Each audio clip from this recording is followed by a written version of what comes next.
Queimadas em São Paulo mataram 2 pessoas, deixaram 66 feridos, causaram prejuízo de R$1 bilhão e a fumaça cobriu vários estados. Mais da metade dos estados brasileiros enfrentam a pior seca dos últimos 44 anos. Presidente Lula convocou os líderes partidários para mais uma conversa sobre as emendas parlamentares. Nova pesquisa revelou que o preço médio para almoçar fora de casa passou dos R$60. Presidente da Ucrânia, Volodymyr Zelensky, pediu ajuda para enfrentar os drones lançados pela Rússia contra o seu país. No Oriente Médio, o grupo terrorista Hezbollah e Israel trocam tiros e o primeiro-ministro Benjamin Netanyahu disse que esta história ainda não acabou. Estado de saúde do jogador do Nacional Juan Izquierdo, que jogou contra o São Paulo pela Libertadores, piorou com um comprometimento no cérebro. E no Reino Unido está sendo testado com sucesso um novo tratamento contra o câncer de pulmão que deverá dispensar a quimioterapia. Agora no Jornal das 22.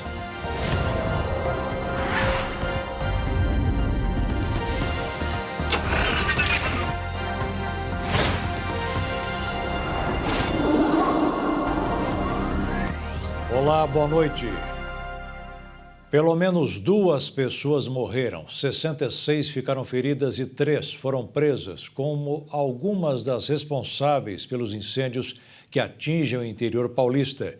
O prejuízo para a região é calculado em R$1 bilhão, mas a situação começou a melhorar.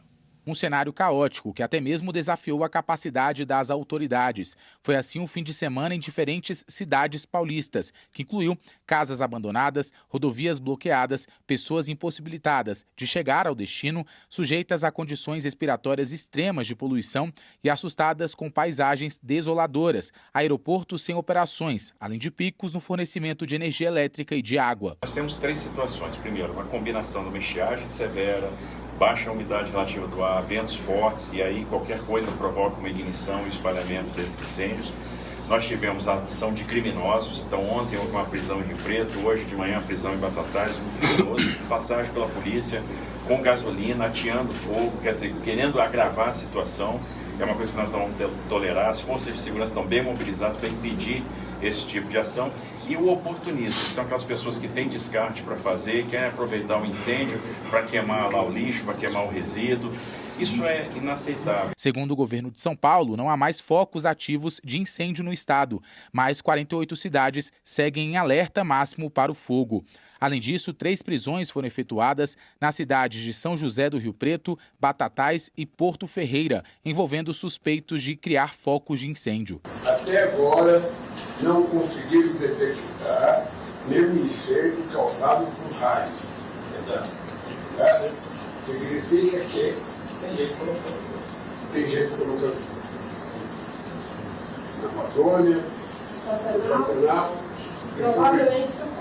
Provavelmente não, sobretudo em São Paulo, dentro de propriedade privada, canavial, fazenda. São Paulo é o 5º estado com maior número de incêndios em agosto deste ano. Está atrás somente o de Mato Grosso, Pará, Amazonas e Mato Grosso do Sul, tradicionalmente mais afetados pelo fogo durante o período. As queimadas no estado representam 7% do total de registros do Brasil inteiro neste mês. O maior número de queimadas em 1 agosto desde 1998, início da série histórica do INPE, Instituto Nacional de Pesquisas Espaciais, que reúne os dados. É uma verdadeira guerra contra o fogo e contra a criminalidade. Tem uma situação atípica. Você começa a ter, em uma semana, praticamente em 2 dias, vários municípios queimando ao mesmo tempo, e isso não faz parte da nossa curva de experiência na nossa trajetória de tantos anos de abordagem do fogo. Sequidão e queimadas também na capital federal. O ar está tão seco que é até difícil respirar. O Distrito Federal enfrenta a pior estiagem já vista no período de maio a agosto, desde os anos 1980.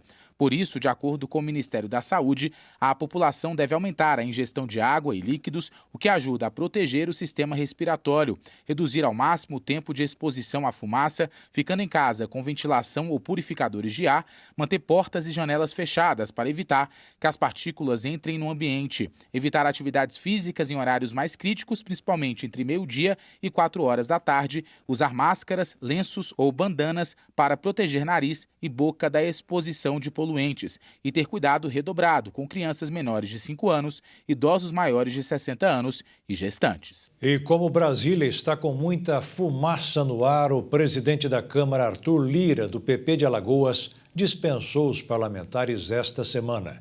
Pela saúde de todos os 513 deputados federais, o trabalho será remoto. No Rio de Janeiro, os incêndios florestais aumentaram mais de 80% em comparação com o ano passado. Os dados divulgados pelo Corpo de Bombeiros revelou que só nos 8 primeiros meses de 2024, o estado do Rio de Janeiro registrou mais de 6.000 ocorrências de incêndios florestais, a mais que o mesmo período em 2023. De janeiro a agosto deste ano, o Rio já contabilizou mais de 13.500 casos, o que, se comparado com os 7.400 registrados no mesmo período do ano passado, representam um aumento de mais de 80%. O porta-voz do Corpo de Bombeiros, Major Fábio Contreiras, chamou a atenção para o problema, apontando que 95% dos incêndios que ocorreram no estado são causados pelo ser humano, seja de forma acidental ou proposital. E, por final, mencionou os balões soltos de forma ilegal como um grande responsável. Nos últimos anos, a corporação tem investido em campanhas de conscientização e prevenção de incêndios florestais, através das redes sociais, a fim de informar e alertar a população sobre os riscos da prática comum que podem levar a grandes desastres ambientais. O cenário para quem mora na Serra de Santa Catarina foi bem diferente neste fim de semana. A neve caiu sem dó. Pela segunda vez no mês e a terceira no ano, Santa Catarina teve registro de neve. O fenômeno aconteceu por volta das 4 horas da tarde do último sábado, na cidade de Bom Jardim da Serra, na Serra Catarinense, onde as temperaturas ficaram na casa dos 3,93 graus Celsius. A informação foi confirmada pela Defesa Civil do Estado. O fenômeno gerou uma verdadeira corrida para as hospedagens nas áreas serranas e a Polícia Militar Rodoviária Estadual trabalhou durante todo o final de semana para orientar o fluxo de carros e também com a observação de criação de gelo na pista. Segundo a Defesa Civil, o frio que atinge o estado está associado à forte massa de ar frio de origem polar combinada com umidade na região. Em média, as mínimas vão ficar em todo o estado entre 5 e 6 graus. Até a capital sofreu com a intensidade do frio. No bairro Itacurumbi, onde a mínima foi de 4 graus, foi registrado geada. A última que se tinha registro em Florianópolis aconteceu em julho de 2023, pois o registro do fenômeno é menos comum nas áreas litorâneas. As baixas temperaturas em Santa Catarina devem seguir até a próxima sexta-feira. Não há previsão de novos registros de neve nos próximos dias, de acordo com o EPAGRE. E após dias de intenso calor, a cidade de São Paulo foi atingida por uma frente fria. Os próximos dias serão de baixas temperaturas e chuvas. As mínimas podem chegar aos 7 graus na região metropolitana, segundo o Climatempo.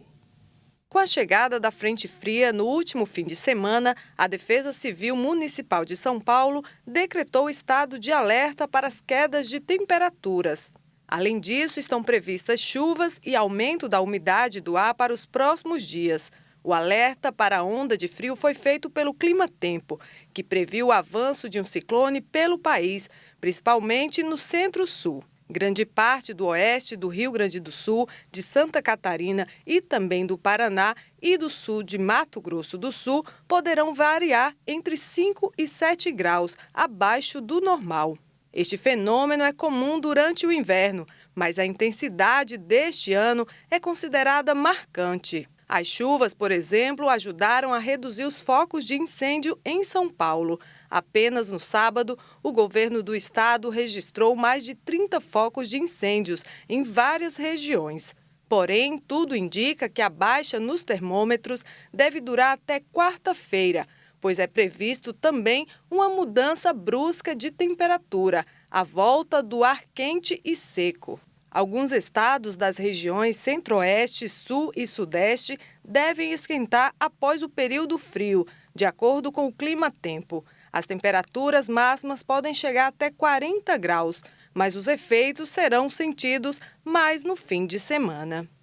A estiagem já afeta quase 290 mil pessoas na região norte do Brasil. Cidades têm dificuldades de receber insumos e há aumento no preço de produtos. Ao mesmo tempo, existem cerca de 7 mil focos de calor em agosto, superando o mesmo período do ano passado. O Amazonas vive um cenário ambiental crítico devido à combinação de seca dos rios e queimadas. Segundo dados divulgados pelo governo estadual em agosto, a seca já afeta quase 290 mil pessoas. Além disso, as queimadas têm registrado recordes no estado, segundo o Instituto Nacional de Pesquisas Espaciais.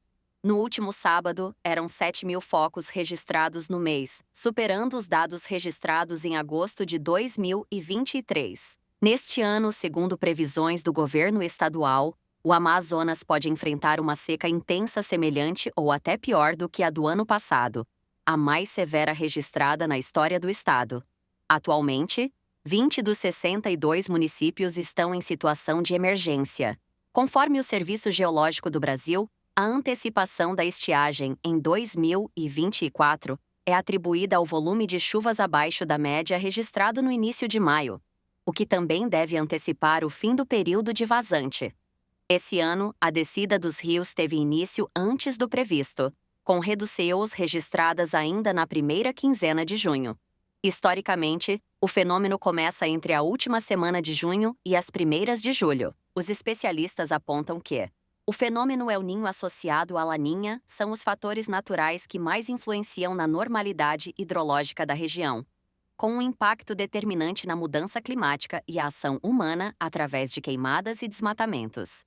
Os efeitos dos dois fenômenos são opostos. Enquanto o El Niño provoca seca na região norte e chuvas intensas no sul do Brasil, o Laninha traz chuvas intensas para o norte e o nordeste e estiagem na região sul.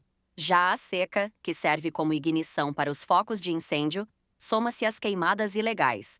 Geralmente, a estiagem acontece de agosto a outubro, mas o pico acontece em setembro, quando sentimos mais os impactos. No entanto, meteorologistas explicam que ela chegou antes do previsto, ainda em julho. Em meio à seca extrema que atinge o estado de Rondônia, ribeirinhos enfrentam longas jornadas para encontrar um recurso essencial: a água. A cidade de Porto Velho, por exemplo, está há 3 meses sem chuvas significativas, segundo dados do Instituto Nacional de Meteorologia. E o Rio Madeira teve os piores julho e agosto em quase 60 anos. E veja a seguir, presidente Lula convocou os líderes partidários para mais uma conversa sobre as emendas parlamentares. E uma nova pesquisa revelou que o preço médio para almoçar fora de casa passou dos R$60.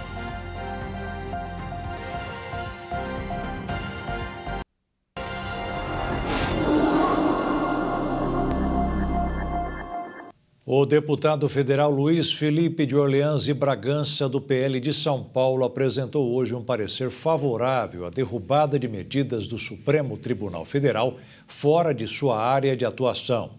As emendas parlamentares estariam neste pacote. Por isso, o presidente Lula voltou a reunir os líderes políticos. Foi um encontro para alinhar expectativas e permitir que os partidos apresentassem suas visões sobre fatos recentes da política ao presidente da República e também serviu para tratar do acordo fechado entre os poderes para criar novas regras às emendas parlamentares, Apesar, então, de o presidente da Câmara, Arthur Lira, ter participado ali do encontro no STF, a avaliação de integrantes do Centrão é de que as medidas representam ali um retrocesso. Além disso, as cúpulas tanto do Congresso quanto também do Planalto precisam fechar um acordo ainda nesta semana para justamente apresentar ao Supremo a nova regulamentação dessas emendas. Isso porque, então, a gente lembra aí, né, teve um prazo de 10 dias estipulado ali pelos três poderes em reunião no último dia 20 de agosto, na sede do Supremo Tribunal Federal. Ao mesmo tempo, então, a equipe de articulação política do Planalto aproveitou para pedir apoio da base em votações de propostas econômicas nas próximas semanas, como um projeto que regulamenta a reforma tributária, né? O Congresso, então, se prepara justamente para votar algumas propostas nas próximas 2 semanas. Depois disso, então,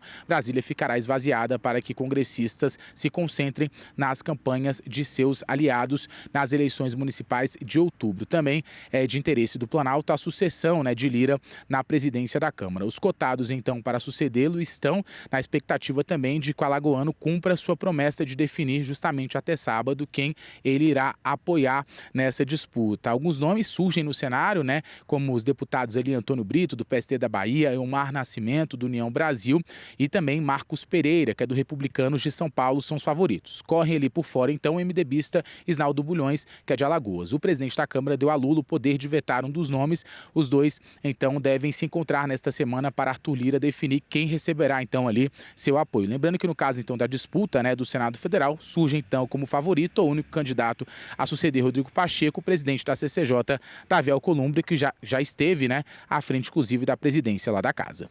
A semana começou com mais um recorde na Bolsa de Valores, puxado pela valorização das ações da Petrobras por causa do aumento do preço do petróleo no exterior.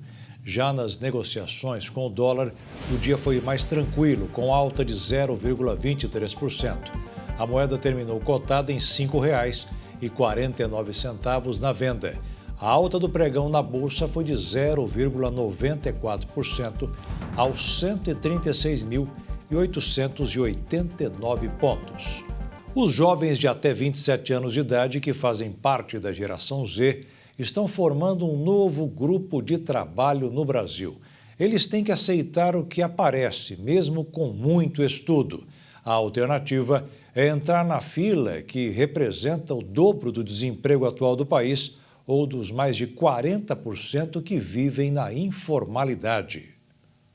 No Brasil, a população economicamente ativa de 18 a 24 anos de idade soma cerca de 15 milhões de pessoas, um contingente maior que o estado da Bahia. Esses jovens são mais escolarizados para os padrões brasileiros. Essa faixa etária alcançou cerca de 12 anos de escolaridade, um recorde de acordo com dados da pesquisa feita pelo IBGE. Outro dado mostrou também que os jovens de classe C, D e E acabam sendo menos estimulados pelas suas famílias e escolas do que brasileiros de classes mais altas. A pandemia também abalou os sonhos de alguns desses jovens, que tiveram que mudar de rota ou até mesmo esperar um pouco mais. Uma geração que enfrenta uma taxa de desemprego maior do que a geral do país e uma taxa de informalidade de mais de 42%. Sem muitos estímulos, o jovem da base da pirâmide chega no ensino médio e olha para o futuro com frustração, porque os empregos que estão disponíveis para eles são muito precários.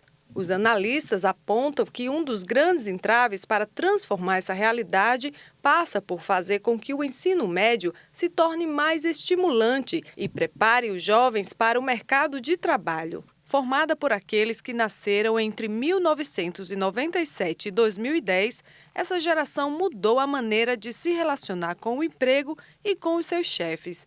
Eles deram origem a movimentos como a grande renúncia e a demissão silenciosa no mercado de trabalho formal. Por outro lado, no Brasil, mesmo com um bom nível de estudo, a geração Z ainda enfrenta desafios para ingressar no mercado de trabalho. Estes jovens, quando saem das universidades ou dos cursos técnicos, têm dificuldades para conseguir o primeiro emprego, principalmente aqueles que estão nas camadas mais baixas da sociedade. Com a falta de oportunidade, muitos são obrigados a trabalhar em empregos que não favorecem a sua formação. Uma pesquisa realizada pela Ticket revelou que o custo médio de um almoço fora de casa aumentou 49% desde 2019, saltando de R$ 34,62 para R$ 51,61. Esse crescimento supera o aumento do salário mínimo, que teve um acréscimo de 41% no mesmo período, passando de R$ 1.000 para R$ 1.412. De acordo com os dados da pesquisa, quem ganha 5 salários mínimos gasta cerca de 15% da renda com refeições fora de casa, enquanto aqueles que recebem 3 salários mínimos comprometem cerca de 24% da renda com o custo de alimentação. Sem o benefício do Vale-Refeição, uma pessoa precisaria gastar aproximadamente R$ 1.032,23 por mês apenas com almoços durante a semana de trabalho. A situação é especialmente crítica na região sudeste, onde o valor de uma refeição completa fora de casa representa 77% do salário mínimo. Isso evidencia a pressão financeira adicional enfrentada pelos trabalhadores da região, sublinhando a necessidade de políticas públicas e benefícios empresariais que ajudem a diminuir os impactos desse aumento no custo de vida. O Centro-Oeste brasileiro é uma das regiões que mais geram receita com o agronegócio. Mas a exportação de industrializados também está ganhando força e até batendo recordes, como no Mato Grosso do Sul. Um recorde. A receita com exportação de produtos industrializados de Mato Grosso do Sul atingiu mais de 578 milhões de dólares no mês de julho, a maior marca para um mês 7 na história e valor 25% maior que o apurado no mesmo mês do ano passado, quando houve receita de 464 milhões na moeda estrangeira. Alguns setores destacaram. Em relação aos segmentos, os principais destaques ficaram por conta da fabricação de celulose, do complexo frigorífico, das indústrias de processamento da soja e do milho, das usinas de açúcar e etanol e da extração do minério de ferro. Somados, responderam por mais de 90% de toda a receita de exportação da indústria sul-mato-grossense até aqui. O grande destaque da expansão industrial do estado tem como um dos marcos a construção da fábrica de celulose na cidade de Ribas do Rio Pardo. O setor foi o que mais impulsionou as exportações. De janeiro a julho, a receita com exportações de celulose e papel alcançou 1 bilhão e 200 milhões de dólares. Frigoríficos atingiram a marca de 930 milhões no mesmo período, mas outros produtos também tiveram destaque. A celulose, a carne bovina congelada ou refrigerada, os farelos e outros resíduos da extração do óleo de soja, o açúcar, o frango congelado inteiro ou em pedaços, o minério de ferro e o óleo de soja bruto ou refinado. Esses 7 produtos somados proporcionaram uma receita superior a 3,2 bilhões de dólares. Um dos pontos importantes é a ampliação da quantidade de países que compram os produtos daqui. A indústria estadual vendeu para 141 países ao todo, com destaque para a China, os Estados Unidos, Holanda, Itália, Emirados Árabes, Chile, Indonésia, Uruguai, Argentina, Turquia, Índia, Egito, Argélia e Reino Unido. Esses 14 países somados foram responsáveis por mais de 70% de tudo que a indústria do Mato Grosso do Sul vendeu ao exterior até agora no ano de 2024. E veja a seguir, o presidente da Ucrânia, Volodymyr Zelensky, pediu ajuda para enfrentar os drones lançados pela Rússia contra o seu país. E no Oriente Médio, o grupo terrorista Hezbollah e Israel trocam tiros. E o primeiro-ministro Benjamin Netanyahu disse que esta história ainda não acabou.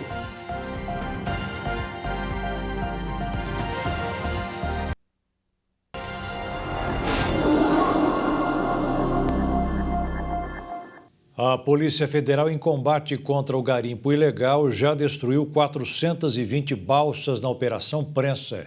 O levantamento é das ações realizadas nos últimos dias. A operação contou com o apoio do IBAMA e da FUNAI, e até mesmo dos indígenas, que levaram os policiais aos locais dos garimpeiros. Aconteceu na região sul do Amazonas, ao longo do Rio Madeira e seus afluentes, Rio Aripuanã e Rio Manicoré. Os agentes explodiram as dragas que encontraram em terras indígenas. Eles fazem a localização dos donos dos garimpos e depois enviam os pedidos de prisão à Justiça para que sejam cumpridos os mandados. Até agora foram realizados 6 dias de operação. O grande objetivo da operação é combater o crime na região que causa a contaminação dos rios e promove a invasão dos territórios indígenas. Começou hoje a restrição para a entrada de imigrantes sem visto no Brasil. A medida foi adotada após uma investigação apontar que o Brasil tem sido usado como rota para o tráfico internacional de pessoas. Antes, o imigrante que não tinha visto para entrar no Brasil e pedisse refúgio receberia uma permissão temporária para ficar no país até que o Ministério da Justiça conseguisse analisar o caso. A partir desta segunda-feira, o passageiro que desembarcar no Brasil, tendo como destino final outro país, e não tiver visto de entrada, terá que seguir viagem ou retornar à localidade de origem. Para pessoas que estão vindo de países que não há exigência de visto, não houve mudanças. O Ministério da Justiça afirma que tem sido comum que, em voos internacionais com escala em aeroportos brasileiros, alguns imigrantes desembarquem e peçam refúgio. Mas, segundo o Ministério, a maioria não busca a obtenção do Registro Nacional Migratório, carteira disponibilizada a todos os solicitantes de refúgio no Brasil. A pasta alertou para um alto crescimento no número de pedidos de refúgio só no Aeroporto Internacional de Guarulhos. Em 2013, foram 69. No ano passado, os pedidos subiram para mais 4.200, um crescimento de mais de 61 vezes. E só neste ano já foram feitos mais de 6.300 pedidos de reconhecimento da condição de refugiado no aeroporto. Além disso, a corporação informou que, de 8.300 pedidos de refúgio recebidos entre o ano passado e esse ano, apenas 117 pessoas buscaram a obtenção do Registro Nacional Migratório. Segundo o Ministério da Justiça, isso significa que a maior finalidade é de seguir rotas migratórias irregulares, com forte atuação de atores envolvidos no contrabando de imigrantes e no tráfico de pessoas. A Anvisa apura um possível surto de Mpox no Aeroporto Internacional de São Paulo, em Guarulhos. No fim de semana, pelo menos 4 estrangeiros ficaram isolados em área restrita por suspeita de estarem contaminados e depois foram encaminhados a unidades de saúde.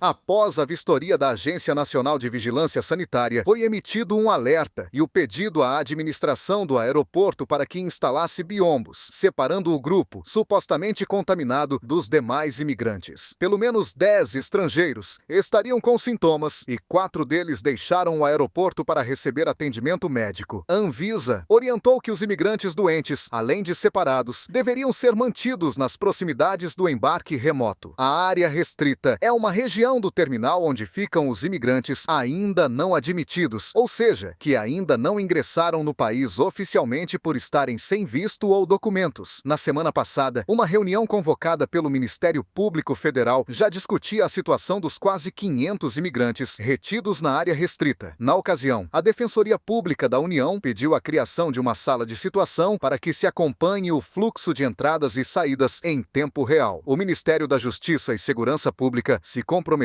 a encaminhar reforço de servidores para atendimento emergencial, tanto nos trabalhos de processamento dos protocolos de refúgio quanto para a segurança no local. Já a GRU Airport se responsabilizou a buscar modos para assegurar condições, junto às companhias aéreas, de se garantir acesso à higiene básica e alimentação de todos os migrantes retidos.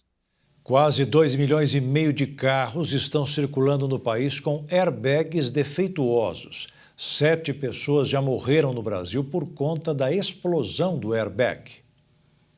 Os equipamentos são da marca japonesa Takata, usados em carros fabricados por 17 montadoras entre os anos de 2001 e 2018. Para inflar o airbag, quando acionado, a Takata utilizava um composto químico chamado nitrato de amônio. Mas ao longo dos anos e em contato com calor e umidade, o composto se torna altamente explosivo, além de poder corroer partes metálicas do equipamento. No momento em que o airbag infla, são projetadas partes do equipamento para a parte interna do carro. A bolsa de airbag abre a cerca de 320 km por hora. E os fragmentos que estão a menos de 1 metro do motorista saem como se fosse um tiro. Alguns motoristas, mesmo em baixa velocidade, ao colidir com outro carro, tiveram o airbag acionado, causando perfuração no tórax ou no pescoço. 7 pessoas já morreram no Brasil por conta da explosão do airbag. Só no Brasil, mais de 5 milhões de carros foram chamados para trocar a peça com defeito, mas só metade dos condutores levou o carro para revisão. Outros países também passam pelo mesmo problema, o que faz com esse recall seja considerado o maior da história da indústria automobilística. No site da Secretaria Nacional de Trânsito, com a placa do veículo, é possível checar se precisa do recall por conta do airbag. O presidente ucraniano Volodymyr Zelensky pediu ajuda aos vizinhos europeus para derrubar drones e mísseis lançados contra seu país, alvo de uma nova onda de bombardeios russos. O fornecimento de energia e água foram interrompidos em boa parte de Kiev, capital da Ucrânia. Antes da nova onda de bombardeios russos, a Rússia e a Ucrânia trocaram 230 prisioneiros de guerra com a mediação dos Emirados Árabes Unidos. O conflito entre os dois países se intensificou nas últimas semanas com a ofensiva de Kiev na região fronteiriça de Kursk. Nesta segunda-feira, a Rússia disparou centenas de drones e mísseis contra a Ucrânia, matando pelo menos 4 pessoas e destruindo a já enfraquecida rede energética do país, provocando apagões. Com as explosões, moradores e turistas correram para se abrigar nas estações de metrô. Desde a invasão, em fevereiro de 2022, a Rússia lançou repetidos ataques de drones e mísseis em grande escala contra a Ucrânia, incluindo ataques punitivos a instalações energéticas. O presidente ucraniano Volodymyr Zelensky pediu mais uma vez aos aliados do país que retirassem as restrições sobre o uso de armas de longo alcance que Kiev deseja utilizar para atacar o território russo.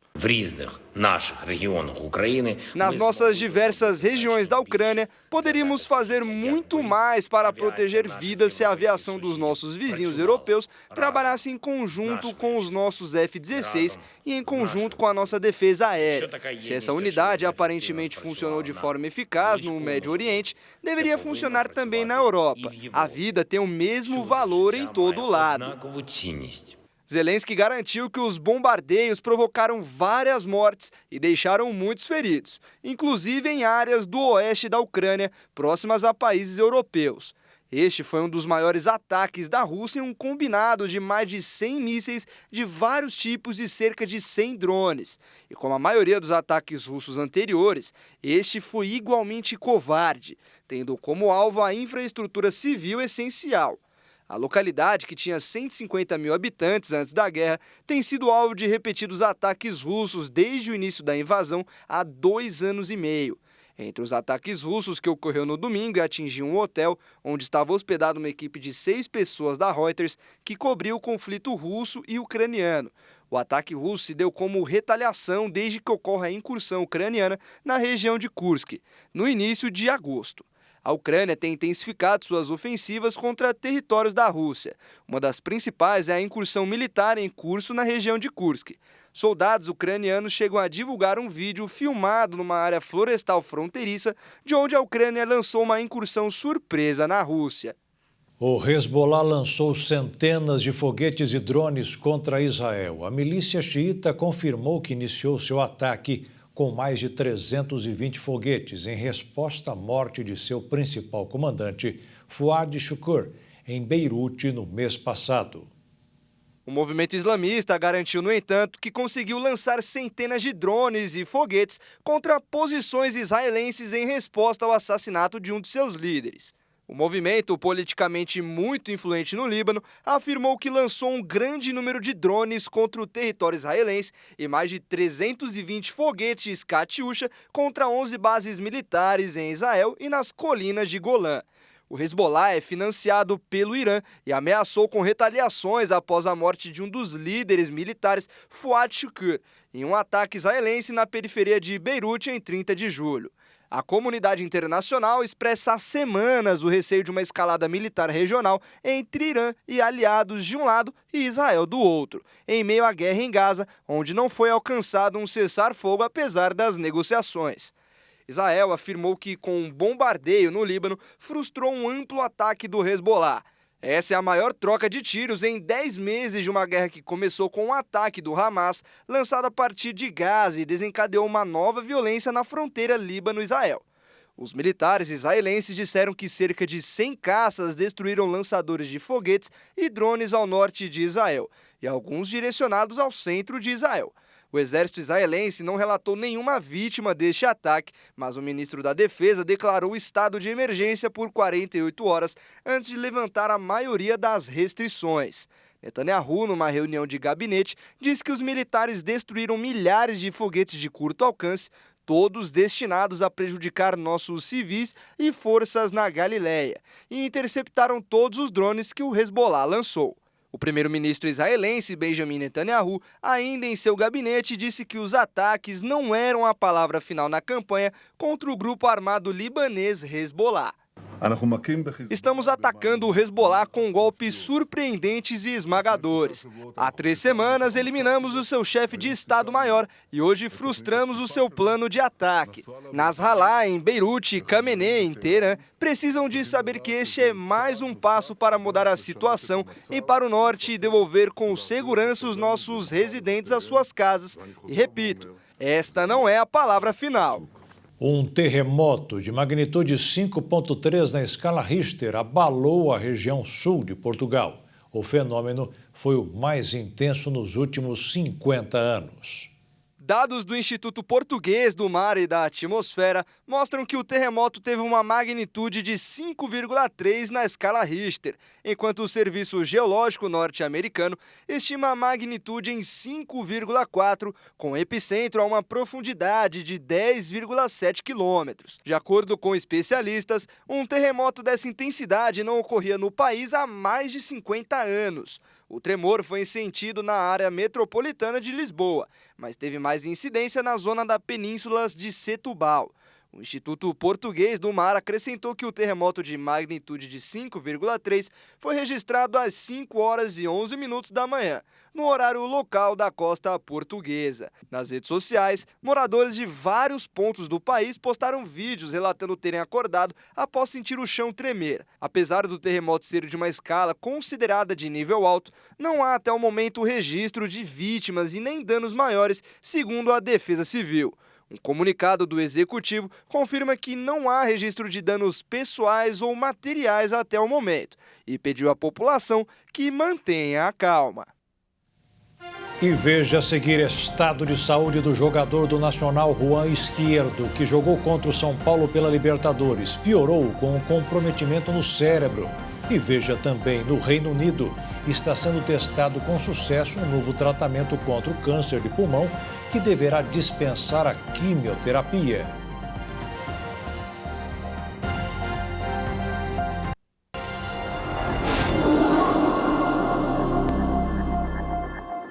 O ex-governador do Tocantins, Mauro Carlessi, foi alvo de busca e apreensão da Polícia Federal nesta segunda-feira. A PF investiga a participação dele em possíveis crimes de fraude à licitação ocorridos em contratos da extinta Secretaria de Infraestrutura, Cidades e Habitação do Estado.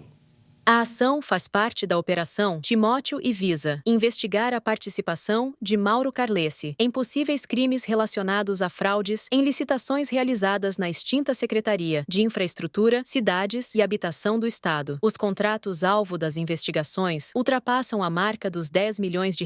Carlessi governou Tocantins de 2018 até março de 2022, quando renunciou após denúncias de corrupção. Durante a operação, mais de 100 policiais cumpriram 30 mandados de busca e apreensão, além de outras medidas cautelares, em Palmas, Gurupi e Dianópolis. As investigações concentram-se em alegações de peculato, lavagem de dinheiro e formação de organização criminosa. A investigação da Polícia Federal examina um contrato específico relacionado à locação de máquinas pesadas, caminhões, fornecimento de combustível e manutenção de equipamentos, destinado a atender os escritórios da Agência Tocantinense de Transportes e Obras. As autoridades buscam evidências de irregularidades irregularidades e possíveis fraudes nesse processo licitatório. Na semana passada, o atual governador do Tocantins, Wanderley Barbosa, também foi alvo de um mandado de busca e apreensão. A ação visava aprofundar a investigação sobre o desvio de recursos destinados ao fornecimento de cestas básicas durante a pandemia de Covid. Barbosa, que na época era vice-governador, alegou em nota que não tinha responsabilidade sobre as despesas relacionadas a esse programa e afirmou estar colaborando com as investigações. Além de Barbosa, a operação incluiu buscas na residência da primeira-dama, Karine Sotero, e dos filhos do casal, o deputado Léo Barbosa e Harrison Castro. A defesa do ex-governador Mauro Carlessi disse que não teve acesso à decisão judicial que desencadeou essa operação, mas soube pela imprensa tratar-se de investigação vinculada a processo licitatório iniciado na gestão do ex-governador Marcelo Miranda. Os demais citados não se manifestaram. Durante o Festival de Inverno de Bonito foi lançado o programa Bonito Ecocriativa. O objetivo é fomentar as diversas áreas do setor criativo ligadas ao turismo. Neiva é artesã, trabalha com vidros e a partir deles faz objetos que podem ser para a decoração. Trabalho com corte, lixa de todas as garrafas, né? Eu reaproveito as garrafas. Inclusive, se vocês olharem por toda a cidade, tem umas garrafas penduradas. Começou daí esse trabalho com os vidros. Aí eu faço desenhos, vou inventando as coisas com os vidros. Várias formas, vários modelos. Nesse estande montado no Festival de Inverno de Bonito, que acontece na cidade até o próximo domingo, estão, além da Neiva, outras 10 mulheres artesãs que tiram de cada uma dessas produções o sustento de vida. Todas elas moram em Marambaia, bairro mais populoso da cidade de Bonito, e que receberam apoio do programa Bonito Ecocriativa Smart City. Fomentar, dar um up em nós artesãos da Grande Marambaia, que é esse projeto, né, a economia criativa do bairro, que é chamado Marambaia aqui em Bonito. Então isso veio através do Sebrae e está dando um grande respaldo a todas nós artesãs para valorizar e levar nós a mais adiante no estado. Faz Bonito mais uma vez se destacar, mostrando e valorizando a todas nós, cada uma com o seu trabalho. O novo programa, encabeçado pela Fundação de Turismo de Mato Grosso do Sul, foi lançado nesta sexta-feira, com investimento na área de 6 milhões de reais. É um conceito que a gente vem desenvolvendo nos últimos 24 meses, de trabalhar uma série de eixos estratégicos para reposicionar Bonito como um destino responsável e criar um modelo de referência que possa ser replicado para outros destinos do Mato Grosso do Sul. Então, trabalhando no eixo estratégico de educação, sustentabilidade, economia criativa, inovação, ações estruturantes, com vários parceiros dentro do governo e fora do governo, para que, de fato, a gente coloque Bonito de novo, visando um futuro mais responsável ainda, com ações agora no presente. A gente está com ações, como eu falei, na área de qualificação, educação, curso de robótica com o SESI, fazendo um challenge de startup junto com o Startup SESI, apoiando startups a desenvolverem soluções tecnológicas, a recertificação de Bonito como destino carbono neutro, a participação, a gente captou um evento ano que vem, que é a Feira Internacional de Destinos Turísticos Inteligentes, então a gente está prevendo aí um montante de quase 6 milhões de reais para ser investidos ao longo de 24 e 25 para esse reposicionamento de Bonito como um destino responsável. A ideia do programa é deixar Bonito cada vez mais presente dentro do cenário nacional. E para isso, até uma espécie de escola vai ser desenvolvida aqui na cidade, pensando em vários pontos relacionados ao turismo. O anúncio foi feito durante a apresentação do programa. A ideia é trazer mais capacitação com foco nas necessidades da capital do ecoturismo. Um centro mesmo de hospitalidade e turismo, uma escola de hospitalidade e turismo, em parceria com a Secretaria de Educação, com a FMS, então a gente está discutindo o local, inclusive, que isso vai acontecer, qual vai ser a grade, para entregar até o final de 2025 um espaço onde as pessoas de Bonito, que já estão empregadas, possam melhorar a sua qualificação, e especialmente como a gente pode atrair mão de obra qualificada de fora para que queira se formar em Bonito e, consequentemente, a experiência do turista vai melhorar com isso. O governador Eduardo Riedel participou do lançamento e destacou que o objetivo é trabalhar áreas econômicas com mais necessidade. Não adianta nós acharmos que temos que preparar numa área sem ouvir o mercado, vamos chamar assim, aqueles que estão no dia a dia trabalhando, fazendo as coisas acontecerem. Nós temos que fazer o encontro entre a demanda, né, e as pessoas que querem encontrar essa demanda, e é a política pública que nós estamos colocando em prática, não só aqui em Bonito, mas em todo o estado de Mato Grosso do Sul. O anúncio vai ao encontro do objetivo do festival, de valorizar áreas como a cultura e também o setor criativo. Fazendo jus ao nome do festival, Bonito amanheceu com temperaturas mais amenas, mas com agenda cheia para o fim de semana. A cidade completamente lotada, hoje um show super esperado do Zé Ramalho, né? E é isso aí, teatro, literatura, gastronomia, esse friozinho veio para realmente virar um festival de inverno. Piorou o quadro de saúde do jogador Izquierdo do Nacional do Uruguai, que passou mal durante o jogo do seu time com o São Paulo pela Libertadores. Ele está com um comprometimento da função cerebral. O São Paulo fez uma linda homenagem ao jogador Izquierdo do Nacional do Uruguai, na partida contra o Vitória, no último domingo pelo Campeonato Brasileiro. O uruguaio teve um mal súbito na partida válida pelas oitavas de final da Libertadores no Morumbis. Com o recado na camisa desejando forças ao atleta, o tricolor paulista demonstra apoio ao jogador do Nacional, que apresenta uma piora no quadro. Segundo o Hospital Albert Einstein, foram constatados progressão do comprometimento cerebral e aumento da pressão intracraniana no zagueiro. O técnico argentino Luiz Ubeldia afirmou que todo o elenco do tricolor ficou abalado com o episódio. Michel Araújo, também uruguaio, chorou na saída de campo após o jogo contra o Vitória. O jogador se emocionou ao ser informado do estado de saúde de seu conterrâneo. Michel esteve no hotel onde a delegação do Nacional se hospedou para prestar solidariedade na última sexta-feira. O choro do atleta é símbolo da mobilização do clube paulista. Quem sofre com o câncer de pulmão pode ter uma nova esperança. No Reino Unido, começou a ser testado um novo tratamento que substitui a quimioterapia com resultados promissores. Já existe até uma fila de pessoas interessadas em participar do experimento contra a doença. O câncer de pulmão, fortemente associado ao tabagismo, continua sendo uma das principais causas de morte no Brasil. Corresponde a 80% dos óbitos relacionados a essa doença, tanto em homens quanto em mulheres, de acordo com um estudo da Fundação do Câncer. O impacto financeiro do câncer de pulmão no Brasil é alarmante, com gastos anuais estimados em 9 bilhões de reais, abrangendo custos diretos com tratamentos, perda de produtividade e cuidados com os pacientes. Um aumento expressivo de mortes por câncer de pulmão é evidente nos números. Em 2022, 29.576 brasileiros perderam a vida devido ao tumor, um aumento de 101% em relação ao ano 2000, quando os 14.717 óbitos foram registrados.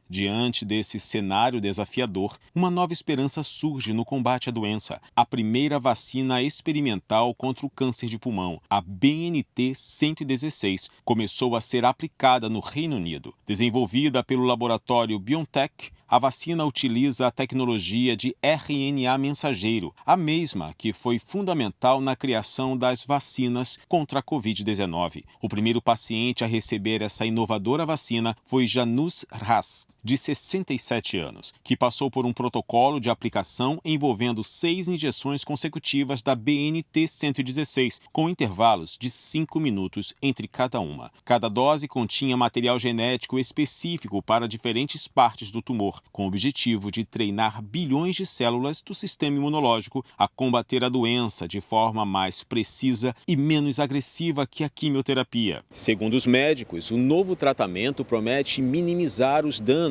às células saudáveis, um dos principais desafios enfrentados pelos pacientes que passam pela quimioterapia. A reação de Janus após a primeira dose foi positiva. Ele afirmou que o procedimento foi indolor e muito mais tolerável do que as sessões de químio, que ele descreveu como extremamente difíceis. Cerca de 130 pacientes com câncer de pulmão já estão prontos para participar do estudo experimental da vacina, que está sendo conduzido em 6 hospitais no Reino Unido. Os primeiros testes com vacinas semelhantes em outros tipos de câncer têm mostrado resultados promissores, com redução no tamanho dos tumores e menor risco de recorrência. Esses avanços representam um passo significativo na luta contra a doença e traz esperança para milhões de pessoas afetadas em todo o mundo. E o Jornal das 22 termina aqui. Uma boa noite para você e fique na paz. Tchau.